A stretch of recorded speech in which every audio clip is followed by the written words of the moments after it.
السلام على الحسين.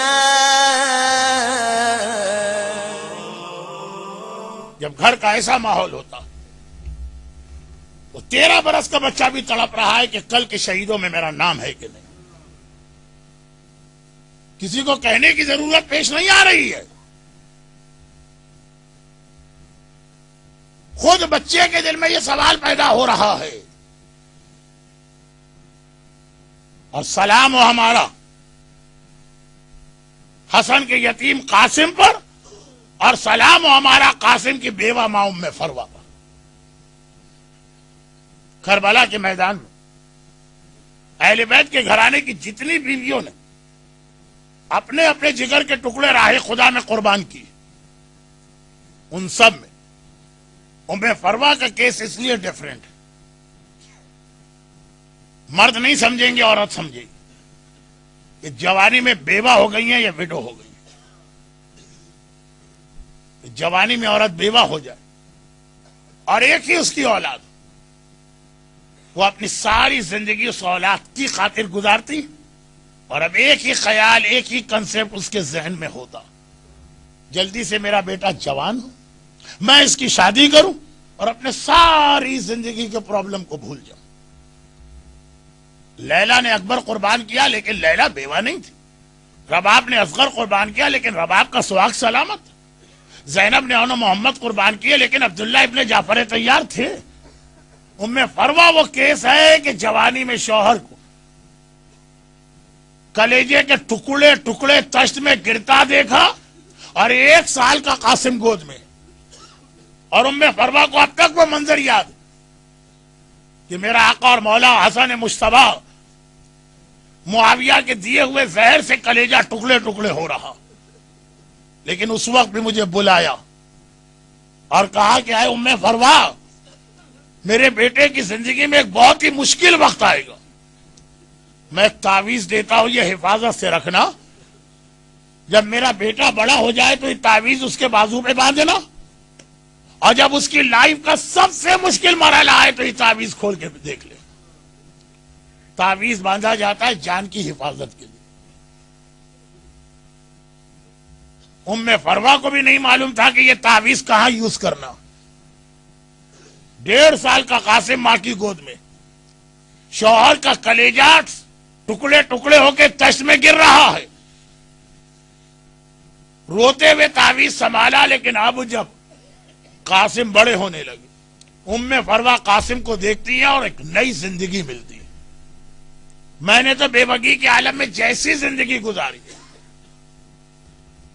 یاد رکھیے کہ اگر اہل بیت جیسا گھرانہ ہو اور حسین جیسا ہیڈ آف دا فیملی ہو، لیکن بیوہ ہونا عورت کے لیے ایک مسئلہ. اب ام فروا کی ساری امیدوں کا مرکز میرا قاسم بیٹا، یہ جوان ہوگا، اللہ اسے ہر مصیبت سے بچا، اللہ اسے ہر آفت سے بچا. اتنا خیال کرتی ہیں ام فروا قاسم کا، قاسم کو دھوپ نہ لگ جائے، قاسم بیمار نہ ہو جائے، ایسا نہ ہو کبھی قاسم بھوکا رہ جائے، ایسا نہ ہو کبھی قاسم پیاسا رہ جائے. مرد نہیں سمجھ سکتے کسی بیوہ عورت سے جو جوانی میں بیوہ ہو. یہ پوچھی، یہاں تک کہ کربلا آ گئی. اور اب دیکھیے ام فروا کو، اور ادھر دیکھیے قاسم کو. عاشور کی رات ہے اور آدھی رات کا وقت آ چکا. حسین نے مردوں کا الگ امتحان لے لیا، عورتوں کا الگ امتحان لے لیا. اور اب حسین آ کے مصلی بچھا کے اس مصلی پہ بیٹھ گئے جس پرپس کے لیے حسین نے ایک رات کو مانگا تھا. نمازیں ہیں، دعائیں ہیں، عبادتیں ہیں. ایک بار دعا کرتے کرتے حسین کی آنکھیں بند ہیں اور آسمان کو دیکھ رہے ہیں کہ ایسا لگا کہ کوئی میرے رائٹ سائڈ پہ آ کے بیٹھ گیا. حسین نے آنکھیں کھول کے دیکھا، کون بیٹھا؟ دیکھا میرے بھائی حسن کی نشانی، میرا یتیم بھتیجا قاسم. کہا بیٹا قاسم، اس وقت یہاں کیوں آئے ہو؟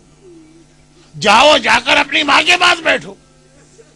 کہا چچا، اماں ہی نے تو مجھے یہاں پہ بھجوایا ہے،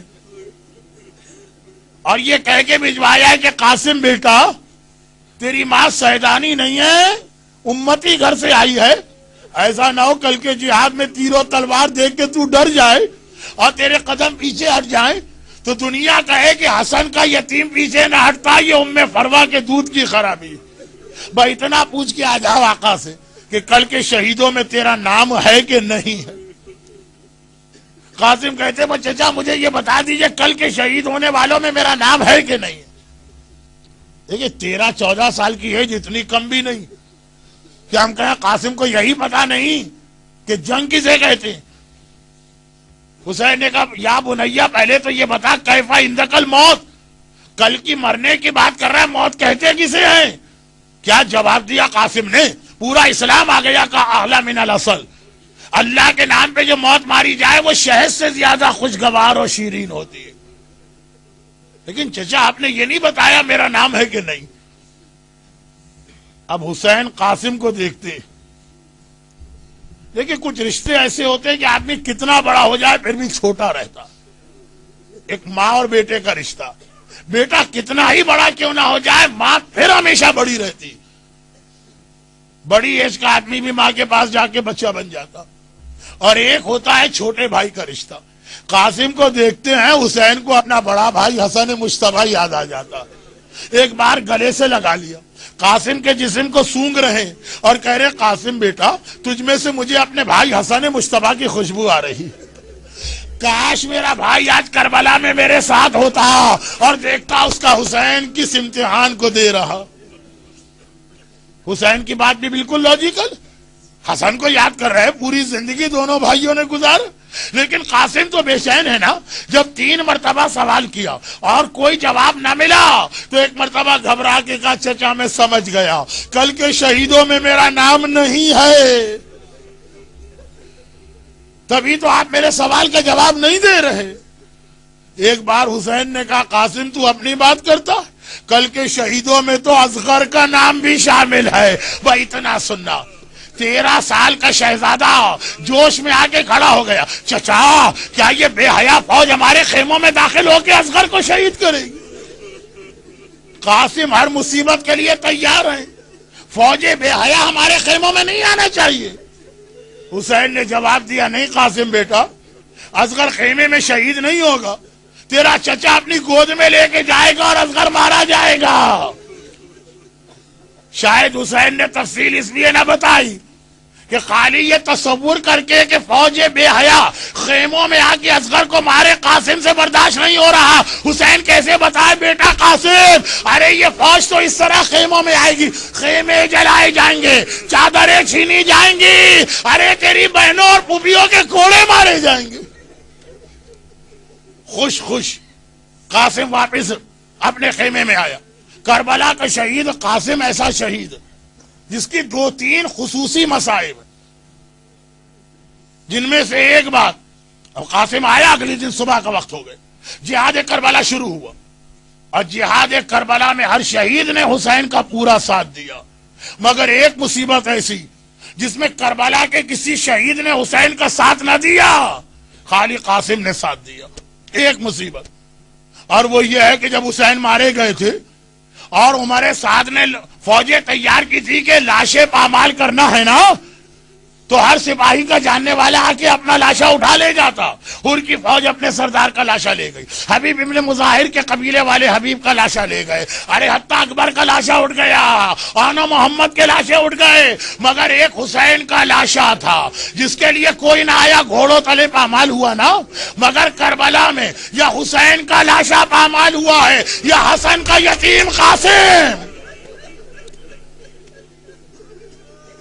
جسم کا پامال ہونا، فقط قاسم نے چچا کا ساتھ دیا، لیکن میرے مرحوم استاد مولانا جوہر صاحب قبلہ with due respect ایک جملہ کہا کرتے تھے، قاسم نے لاشا پامال ہونے میں چچا کا ساتھ دیا۔